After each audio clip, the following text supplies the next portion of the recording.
What's good, everybody? What's going on, man? It's Stephen Qualls the second, aka Mr. Qualified. It's your boy. We are back with another episode of the Wright Quality Podcast. Friends, co-host, hoop lovers, please remind the people of who you are. Why I like shebang, y'all? Why do I like shebang?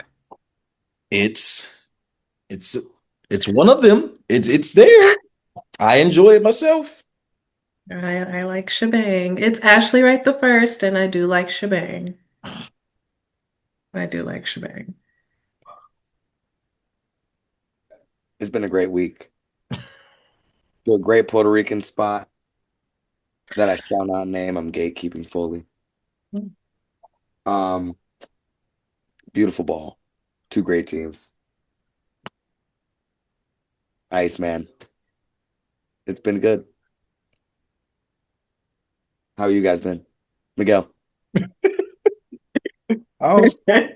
No, I think my standout so far is still Whisper My Name. But I'll be giving it more spins. We'll see what else kind of speaks to me. We'll see if the other albums get multiple spins from me. We'll see. Are you a house music type of guy? No. So You Native don't Honor strike. currently is not doing it for me, but for those that it does it for, I feel you. UT hmm is more. I got there's a few off there. There's a little more speed, a little more speed. Mm. And when we talk about genre Drake, there's a little bit more speed. But yeah, Mhm. been a good week. Been a good week. But yeah, more importantly, we are finally at the point where the conference finals have officially begun. And then there were four. But the stage is set for an amazing conference finals on both sides of the league. And my hope is that I would love to see both of these series go to distance, me personally. Um, one of them shouldn't, but we'll see how it goes. But we will start. I think we started in the West last episode. We'll start in the East this episode. It is officially set. It is officially Knicks Cavs. Donovan Mitchell has made his first conference finals. I think this is James Harden's first time back in the conference finals since 2018. Sounds about right. I believe so. Something like that. It's been a It while. would have been 7, 17. I didn't know if it was 17 or 18. It's one of 3, those. 15. I don't know. I had something. But I'm crying. No, it's been a while, but the stage is set. We know the Knicks have been playing amazing basketball up until this point. They've had a little bit of, well, not a little bit. They've had a lot of rest, so we don't know if they'll be rusty or not. We'll see come game one. But Cavs obviously had to fight through 7 games. Um, James Harden didn't necessarily beat that narrative, but they did come out of that series. But Ashley, thoughts on how the Cavs Piston series wrapped up, and then your thoughts on Cavs Knicks. So I was shocked by Detroit at home going out sad like that. Um, I think the Cavs think that they're a little bit better than what they are. Um, and this can go one of two ways, right? Either the Knicks can take advantage of the Cavs team that had to go back to back 7 games each round, or the Knicks can, or the Cavs can have kind of like, that flow, that rhythm, and really come out punching the Knicks in the mouth. I'm hoping that the Knicks can take care, but like we said last episode, these are two teams that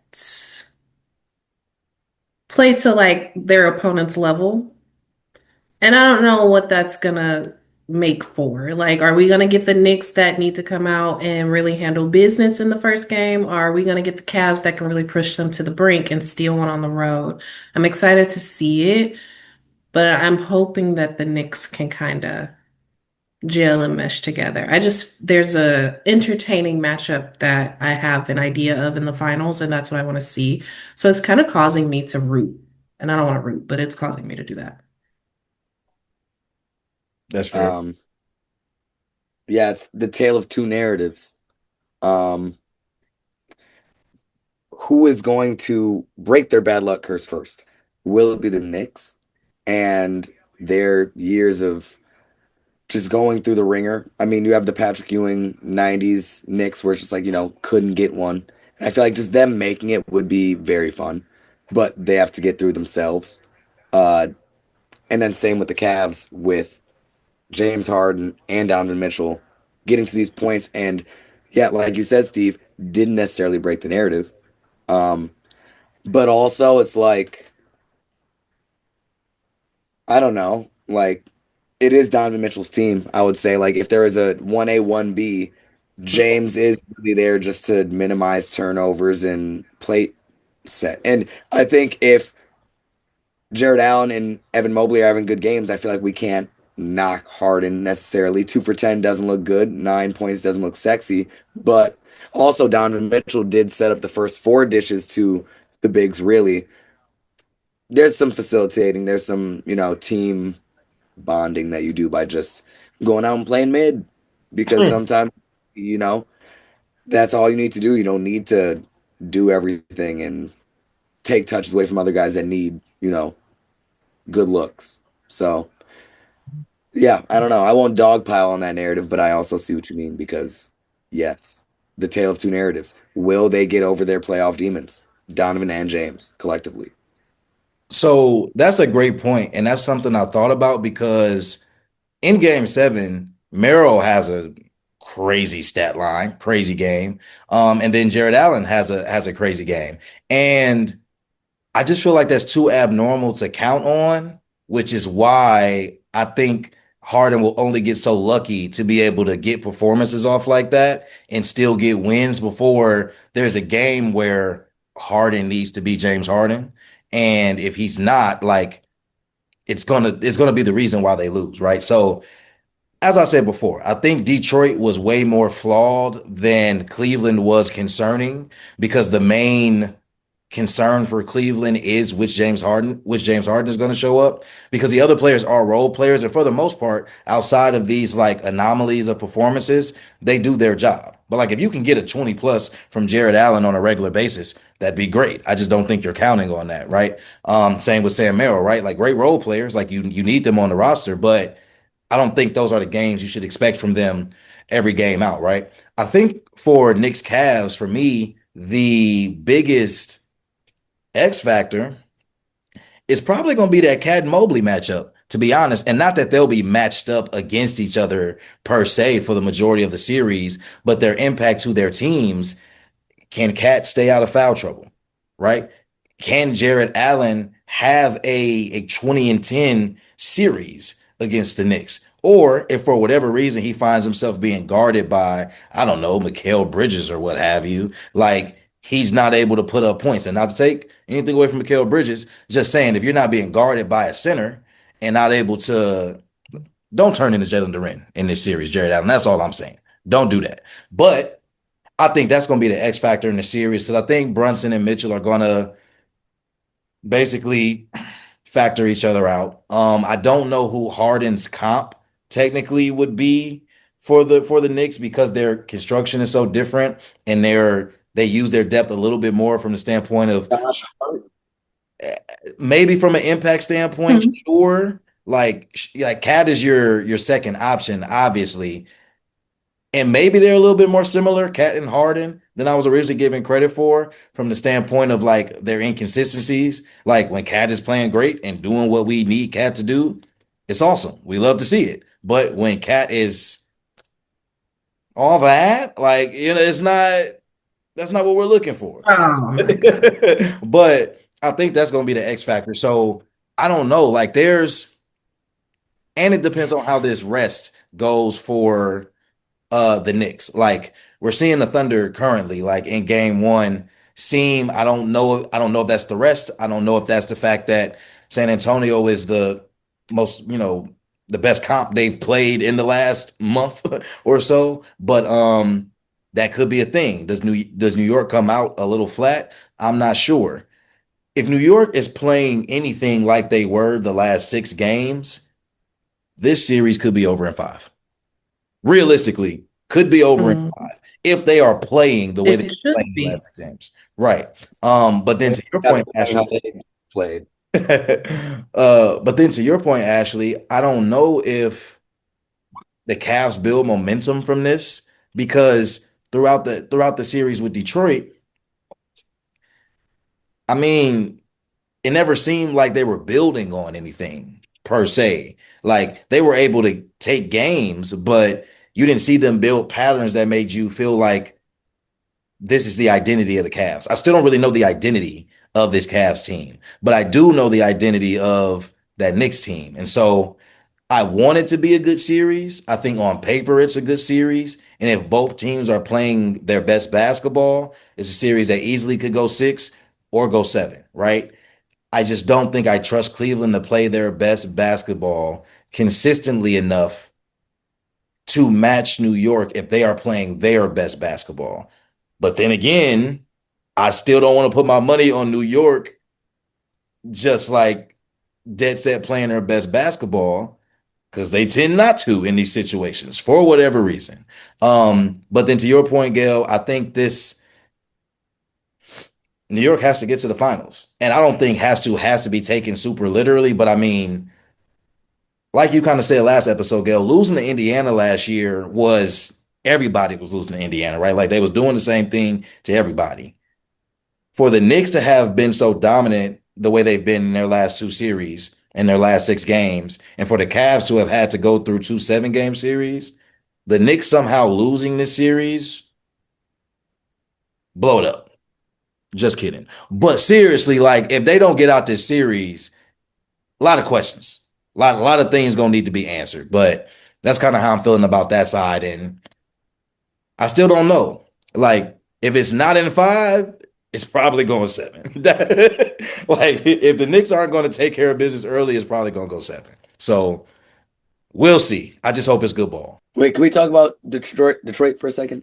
I feel like we touched on it, Yeah. but oh my God, what? How bad of a game 7? How bad did you guys go out? I mean, you guys. Sorry, I don't mean it's not nothing personal. There's a lot of No, ugly Elam games, but for a game 7 to go out like that, I just was expecting at home. like great strat. Just go away from Asar Thompson. Um, he's that good. That was really what they did. They just camped out whoever Asar was on in the nearest corner so they can get open shots. It's crazy how simple that game plan was. Yeah. Like, yeah, I don't know. It was burn a bag you, number one draftee. Uh, I it oof, yeah, like I said, if he would have just got his power one more game, I think they stand a chance. But and Cade, you know, did not show up, which ran out of hard gas. Ran hard out of to gas. nitpick. Showed up every other. Yeah. And So I Lord Almighty. I am surprised that they weren't more competitive, but then I don't know, like in the same, thought, I'm not because you expected Cade to run out of gas at some point. Like all the other games where you got somebody else to step up, you weren't able to capitalize and get a win, like we talked about with the Karis LeVert game. And and then the game plan that Cleveland had. So it's disappointing, but I mean, Detroit gonna have to figure something out. Cade is great, right? And that's a great foundational piece. I don't know what the hell's going on with Jalen Duran. I don't know what they're going to decide based off of how he looked, but they're gonna need to add something. They're gonna need a punch for sure in the offseason. And not the Isaiah Stewart type of punch. They're gonna need an actual like they're gonna need an actual second option that they can go to give Cade some legitimate rest. But uh, Detroit's flame out was we saw it coming. So I can't say that this elimination is bad or shocking. I think they were going to have to answer these questions regardless, but hope they learn from it. Hope they continue to build on it. I want to see them be a true contender in the East. So we'll see what this offseason brings for them. Last question on Detroit before we move to the West. Who is somebody? Well, actually, you've already said D Book, which I think could make a lot of sense if it were to be something that worked. But is there anybody else that you think would be really good in Detroit? Who is the best piece? I mean, Okay. Book is probably the I best really piece. like Book. If Gotcha. there's one that's going to go there, but then who does Detroit give up? Whoever they can. I guess definitely give up Tobias Harris. Tell you that much. Sorry. Don't Who are know you what gonna he get? can. What are you gonna get for him? Don't know. This But is this if is if not Book, two people I saw floated in an article earlier today. Trey Murphy and Laurie Markkinen. Trey Murphy's. Laurie, that eats. I think both. I think Trey Murphy makes a lot of sense. Maybe not as your second option. I don't know about that, but I do think he's a great piece. But he would come at a second option price tag, I feel like. So that's a tough decision. Laurie's a little bit more proven as a second option. Hell, I mean, Laurie's been a first option since being in Utah. So that would make more sense in terms of the team hierarchy, if you will. But we'll see what Detroit does this offseason.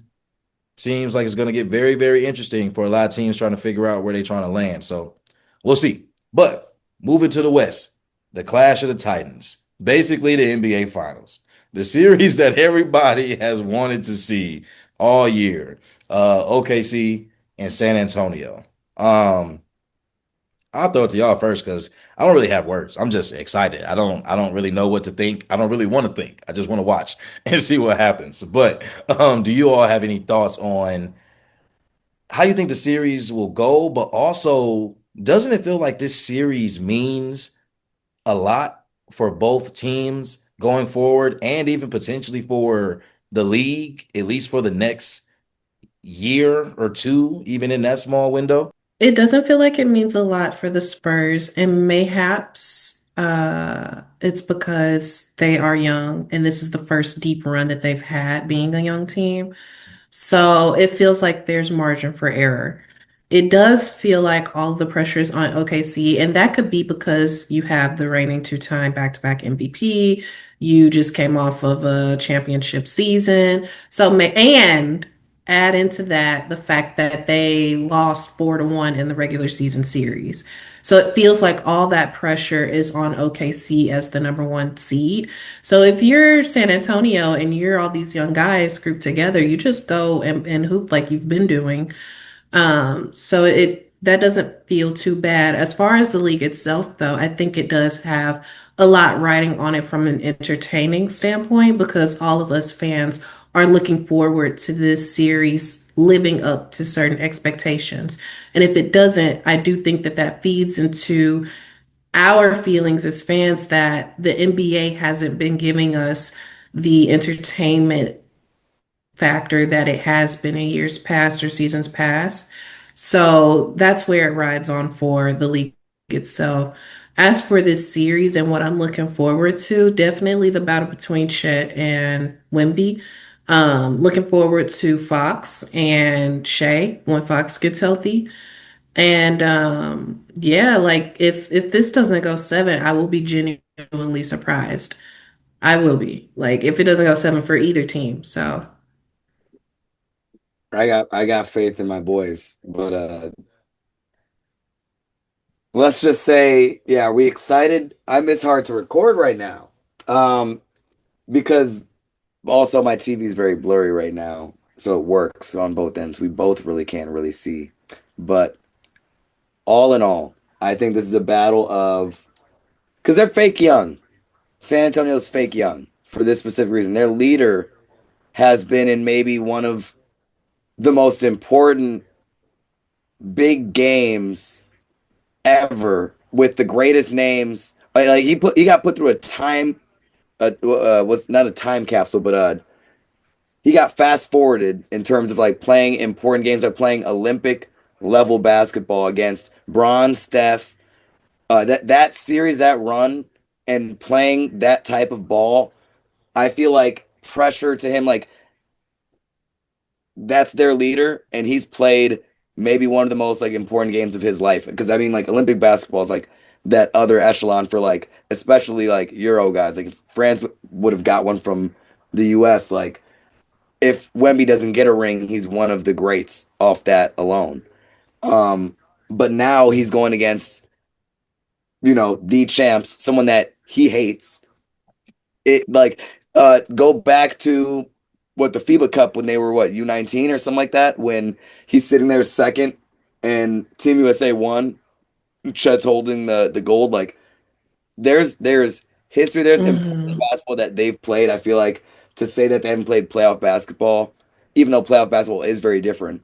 Um, it's hard because like I think competitiveness wise, he's going to show up. It's just like, yeah, that level of physicality, which I feel like he's seen being 7'5".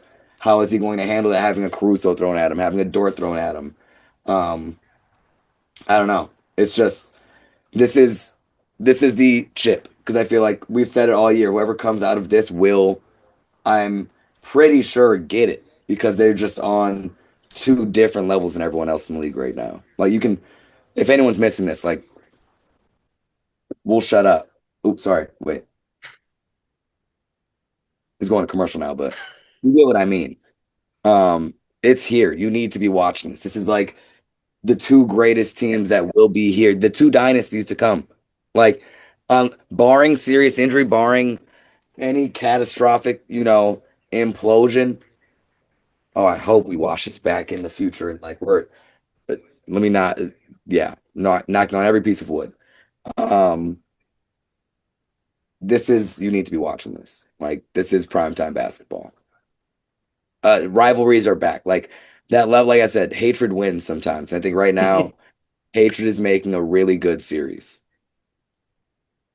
Nah, that's a very fair point. And actually I love how you answered that question because I think I think the series is more important from a league standpoint because I do think that the narratives for both OKC and San Antonio are building, like they're currently building new narratives, new legacies, things of that nature. And I do think not that the winner of this like trumps the other, but I think it continues to build this rivalry, but also these teams aren't gonna stay the same for long, not in this new NBA, right? So, okay, so he's gonna have to figure out what to do because you've committed to three players and basically max them out, right? So now you're going to have to face decisions on who you're keeping around to fill the roster out. And granted, they draft great and have all these assets, so they'll have opportunity, but you're losing that core. Like,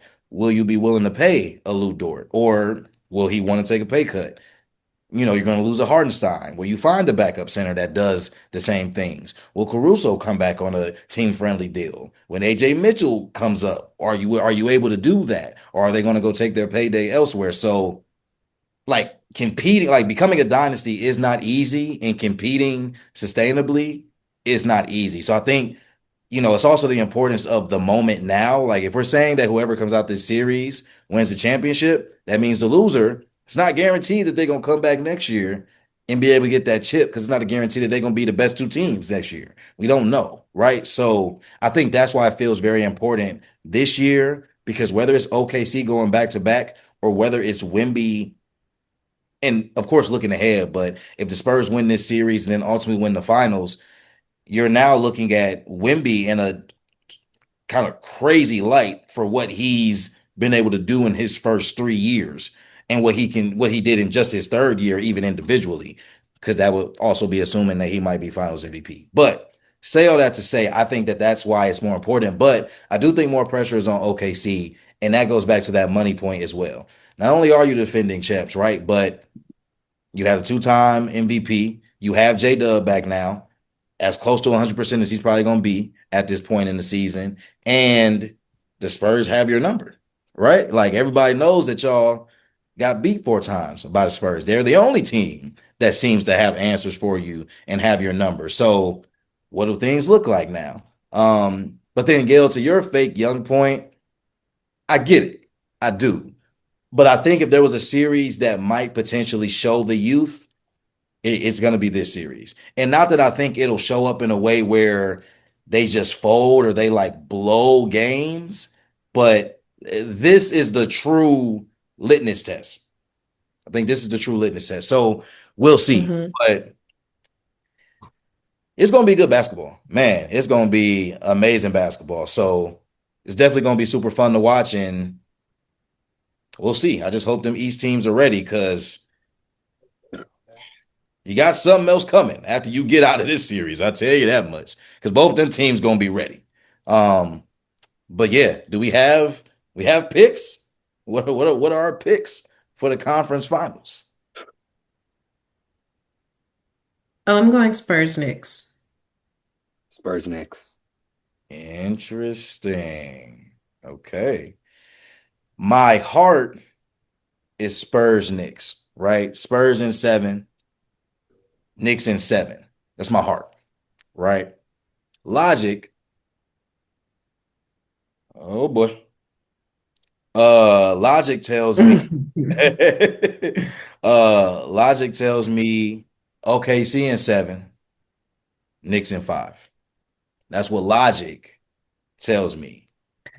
And I ultimately think that that's what's going to happen. I do still think OKC comes out this series. It's going to be seven. It's going to be extremely hard fought.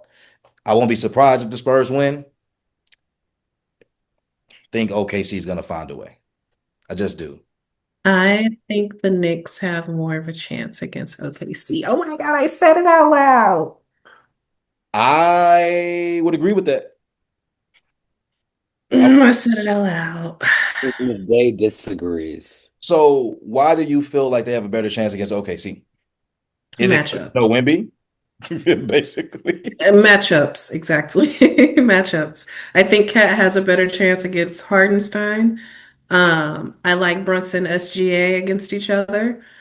I like Bridges, J-Dub. I think it's just a matchup thing for the Knicks that would make it better. I'm not saying that the Knicks would pull it out, but I think that's a better matchup for them in the finals.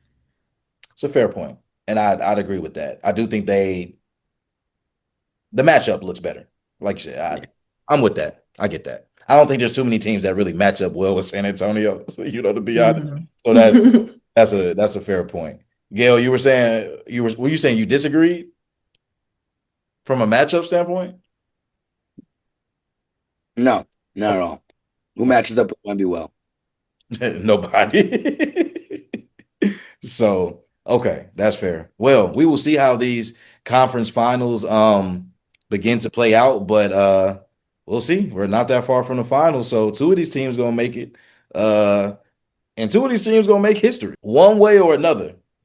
We gonna see how this shake out. But that's the conference finals. Last thing we're gonna do on this episode is touch on that all coveted all NBA for the NBA, right? And things are obviously very interesting this year. A couple notable names not eligible this year. Giannis is not eligible. Steph is not eligible. Ant is not eligible. I think those are the three biggest names, if I'm not mistaken. Don't know if I'm missing anybody. Y'all please let me know. But Bruce with that, Brown. Mm. Bruce Brown. all right. So Played all 82. let's just start with first team. Who are y'all picks for all NBA first team this year? I Those are tapped mine out. Shea, Yeah. Jokic, Yep. Wemby. Hmm. This is where it gets tricky. They did say Luca was eligible, right? Because Yeah. he had the family. Okay. Luca. And I would throw Jaylen Brown in there. Interesting. I would throw Jaylen Brown in there. I was gonna throw Jaylen Brown in there. Is Yeah. that your is that Yeah. your five too, Gail? Yep. I thought I was gonna shock the world with that. No, I don't think that's a shock. And I can't really Shock the world. say that I disagree, right? I do think you can make an argument for the other JB though. And I don't think there's really a wrong answer. I think if Brunson is your first team All NBA, I'm not gonna argue you. I mean, we can compare the stats, but I feel like their impacts this particular season relatively the same. So think that's a toss up. I don't. Ooh, tell me more. The only reason I don't is because of the storyline. Everybody wrote Boston off.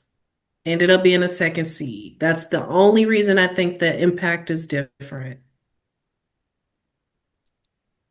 That's fair. And you know what? What I will say is I was an advocate for Jaylen Brown being like seriously in the MVP conversation, and still very much feel Yeah. that way.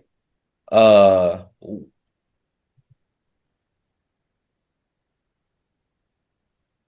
Sorry, things got crazy. No, but I was an advocate for Jaylen Brown for MVP. So with that being said, honestly, I'll concede. You're absolutely correct. They're not the same, and that should be Jaylen Brown's spot. I concur. But I think that's a really good five, and I think that's the most deserving for first team All NBA. The people one more time. Say it one more time for the people at home. So we got Shea. I Oh, my bad. Go yeah. ahead. Go ahead. No, you're good. Shea, Luca, Jokic, Wemby, Jaylen Brown. Jay. Yep. That's first team. Okay, bam. Woo up the bam. Second team. Who y'all Who got? walked the band? I do think Donovan deserves to be second team. I see I that. got Maxi. Definitely second team. JB. If I add Maxi, can I put Brunson? Yeah, Brunson I guess has to be Position second list team. now. they're matchupless now, right? Yeah. Okay, yeah. All right, y'all. I might need some help here. Do we go KD?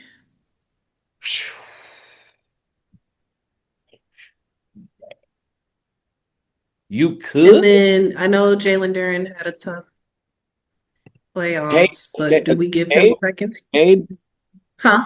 Oh, Cade. Cade. Let's Yeah. go Cade. For a Duh. guy. Let's hold go on, Cade. hold on, hold on, hold on. We gotta look at that first team again. Cade I'm not, I don't know. not I'm not coming up off the first. Yeah, I don't think Cade going Yeah, I'm not coming first up off team. my first. What one seed I'm stats? not coming off my first team. I don't know, man. There's not one of them. Not one of them.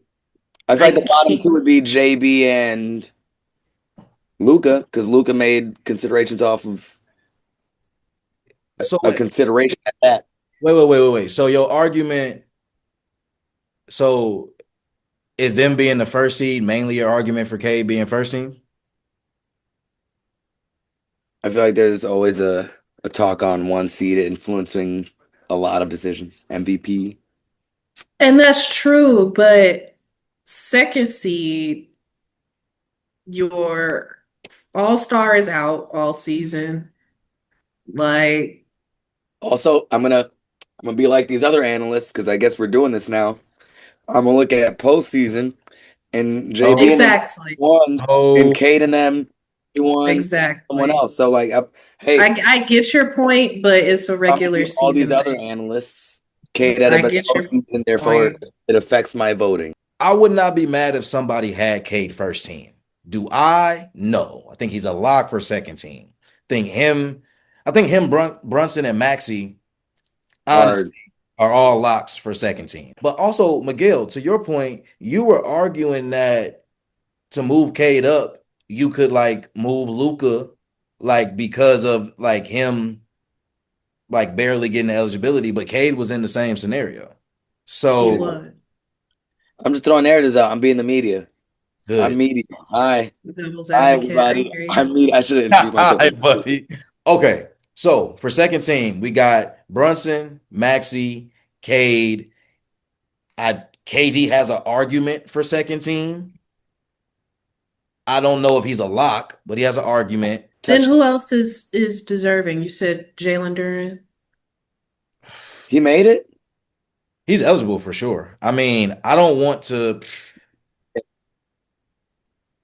man. Don't let the playoffs taint your vision. I'm media. Hi everybody. I'm media.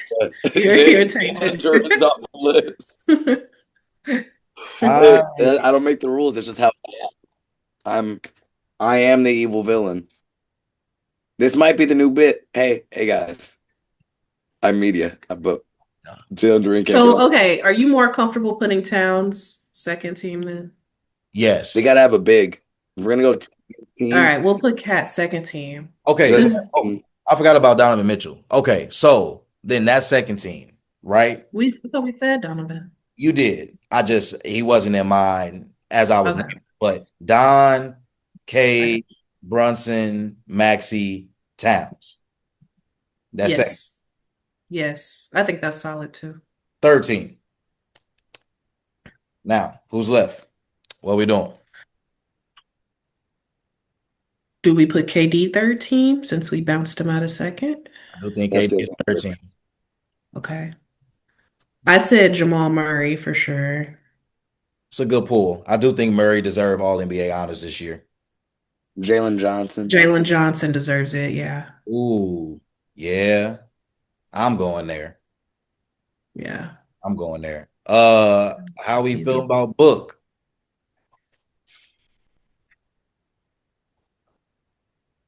What's an all NBA without Devin Booker? Okay, hold This on. We year. said, wait, so who all did we say for sure? Jalen So, Johnson, KD. So Murray's a lock, Jalen Johnson's a lock, KD is a lock. Okay. Out of these three, Duren, Shangoon, Mobley. Are two of them taking the spots, or does only one of them get a spot and there's somebody else that gets that spot on third team? hmm. If it's two of them, it's European big. huh? Şengün because he's a European big. Crying. Yeah, if it's two of them, Shangoon. As media, I have to do that. And then since the Pistons are number one, as media, Jalen Duren has to make it. Even though as media, he shouldn't be on the list for his playoff performance, and Evan Mobley should be. So take it either way. As media, it's either one. Shangoon As averaged media, Shangoon averaged 29 and 6 on 52% from the field. Okay. Okay. Mobley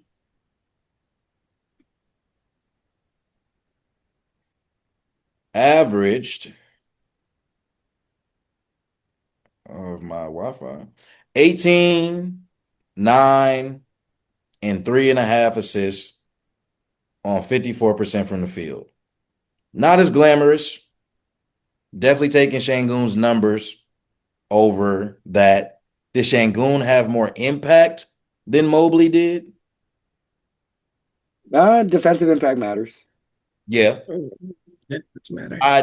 I think it's close, but I could see Shangoon having I the would say equal. equal impact. Well, yeah. So then the stats rule if the impact is equal. Oh, yeah. They do. Not mad at that. So that's Shangoon, right? Yes. Now, And as media, then I have to agree. and then, and then Jalen Duren, 19 and a half, 10 and a half, 2 assists, 65% from the field. And just to see if there's another stat that might stand out, no. Lead Blocks, Average more perhaps. blocks, but he did not. Locks for third, KD. Well, JD. KD, Jalen Johnson, and Murray.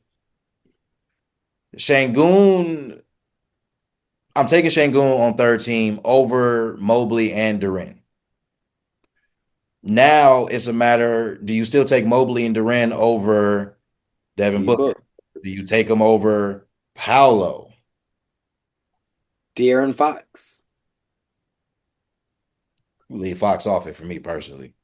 Yeah, I don't like I'm just throwing. Fox, but I do like I'm Paolo. just remembering Danny Avdija. I don't like that name Hey now, either. Oh, I like Denny. hey No, I let's now. not like have Denny. any ideas. Let's not have any ideas. I'm just throwing names. Yeah, You you're don't the media. like You're the you don't media. like that last name. You're the media. We can think of other names. Um, Nah, you can't do that, Gil. The numbers might be there. Don't do that. no, I've never heard. He was balling. The rest are Paolo really decent for late night eats. Paolo Um, averaged 22, 8, and 5 on 45% from the field. man, Denny averaged 24 points, 7 rebounds, just under 7 assists, 46% from the field. On a Portland team that overachieved. Exactly. So I say Denny. That's just me. I'm taking Denny over Paolo in that situation because I feel like in the regular season, Hmm. Paolo did not play up to what we know he can do. Hmm.